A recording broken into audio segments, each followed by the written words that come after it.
Hello, and welcome to One Nation Underdog. I'm Mark Harvey. Regulations are punching bags for politicians. They argue that regulations not only make it more difficult for businesses to operate, but sometimes act as a drag on the U.S. domestic economy and perhaps the world economy. If only we eliminated a number of regulations, wouldn't life so much be better for not just businesses, but the American people as well? Well, let's explore that argument. Through this video, we'll be discussing whether or not regulations are justified and what their advantages and disadvantages are.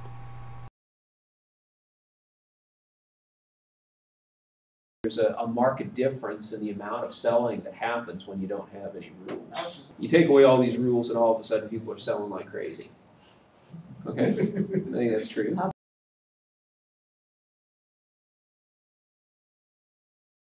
Well, let's think about this in real world terms in a couple of ways, right? I mean, what kinds of regulations can you think of that exist that maybe make business a little more challenging to do? Environmental laws. Okay, so there's environmental laws, rules, regulations, and stuff like that. So if you follow those rules and it's more expensive and kind of a pain in the butt for you, right? If we didn't have those rules in place, what might happen? You get a bunch of lead paint toys from China. Okay, you get lead paint toys from China or whatever, right? Exactly. That's right. So those things exist for a purpose. The libertarian argument, that is the one where you have minimal government intervention, suggests that you don't really need this stuff. Because look, if somebody does, a company does something stupid, then you're not going to buy from them, right? That's going to put that company out of business. So it's going to create a disincentive for that business to want to engage in, putting lead paint on your toys or whatever, right? Is there a problem with that argument? It is like having the lead paint situation though, because, someone like me that doesn't know how to test paint for lead, how am I going to know to do that? I'm not going to. I give it to my kid dies. Right. Okay, well, shame on you, company. No. Exactly. Your kid dies, there's no second chance. And do we have the specialized knowledge in order to figure out the answers to these questions? And is the system really transparent enough to find out whether or not, there really is lead paint, or whether or not somebody's really polluting, or whatever, right? So in this case, the government acts to specialize in something that private business, either cannot or does not do, and private individuals cannot or do not do.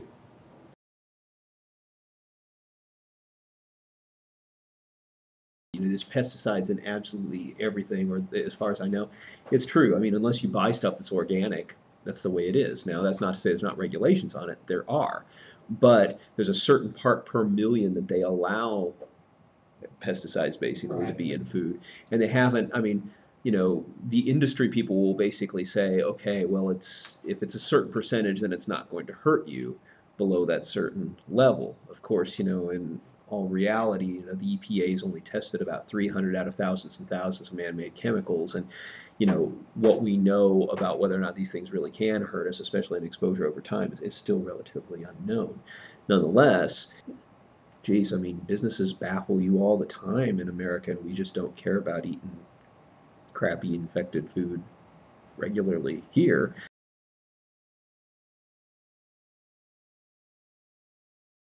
So check this out. There is a Time magazine article, this is from November 14th, 2011, where they talk about, they call it the deregulation myth. And what they have is a chart that indicates that the United States, even after the credit crisis, maintained its status as the fourth easiest place in the world to do business. That is behind Singapore, Hong Kong, and New Zealand. Clearly powerhouses, but probably not stealing business share necessarily from the United States, from among its developed competitors. And here's some things that it says here. In mid-October, the World Bank released its annual ranking of countries on the basis of ease of doing business. It took into account the number of regulations, tax rates, the time it takes to start a business, and other factors. Out of 183 countries, the U.S. was deemed the fourth easiest place in the world to do business, unchanged from the year before. What's more, a number of lower-ranked nations, including South Africa, China, and Brazil, have had a much faster growing economy than the United States in the past 5 years. Neil Gregory, a deputy director for indicators at the World Bank, says regulations kill some jobs but create others. He says rules that promote small business lending are essential. The search for the true job killer continues. Consider these facts, too, about some of the fastest growing economies in the world. Companies spend an average of 2,600 hours a year complying with Brazil's tax code. Despite rapid growth in China, it takes 311 days to build a warehouse there, twice as long as in the rest of the world. Things to think about, anyway, when you contemplate regulations. The byline here says, ignore the rhetoric. Nations with more rules grow faster.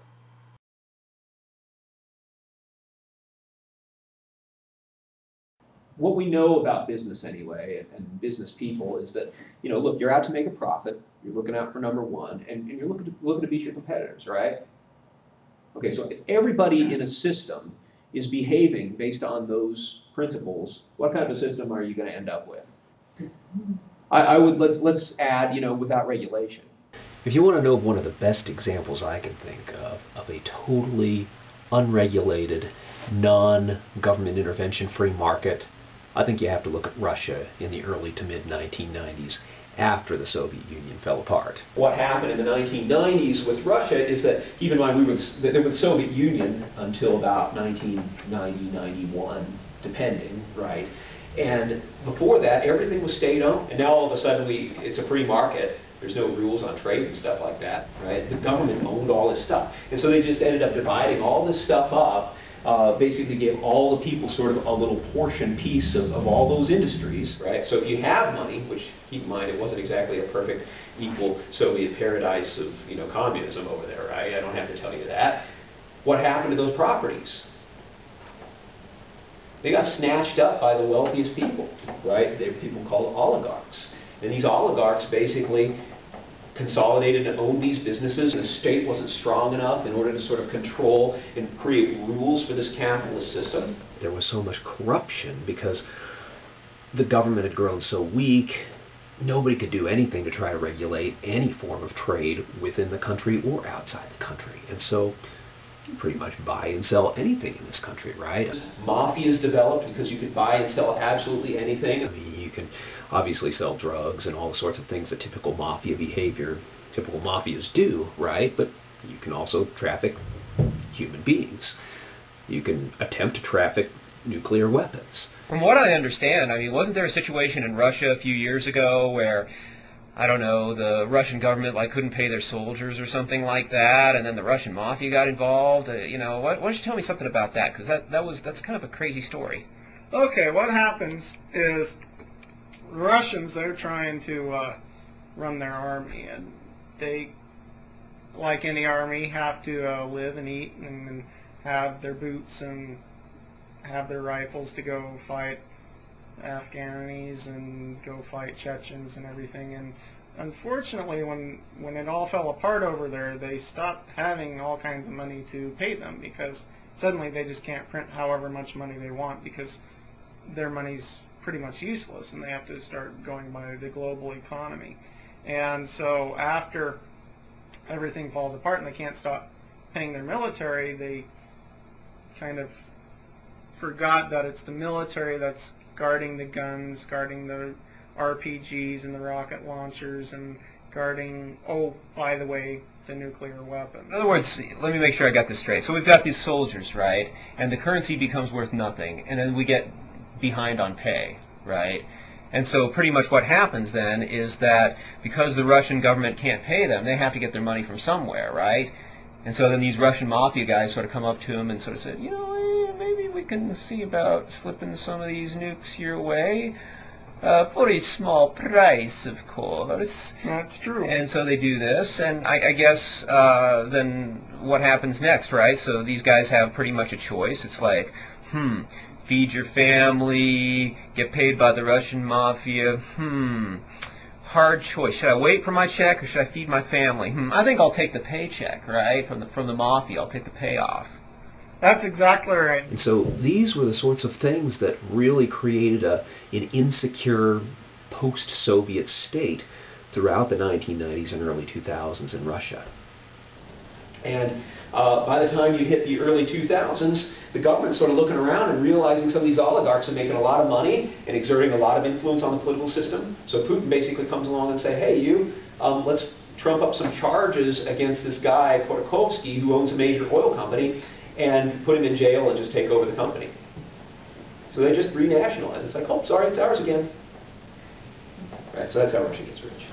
Before we start going all the way with libertarian arguments saying that we should just tear down the government or minimize it or get rid of regulations and eliminate our ability to enforce rules that create a favorable business environment, as well as taking care of those who are on the poor side, you know, we ought to think about the empirical example of Russia and how that actually went when you actually have a government that's so small it's unable to do very much at all.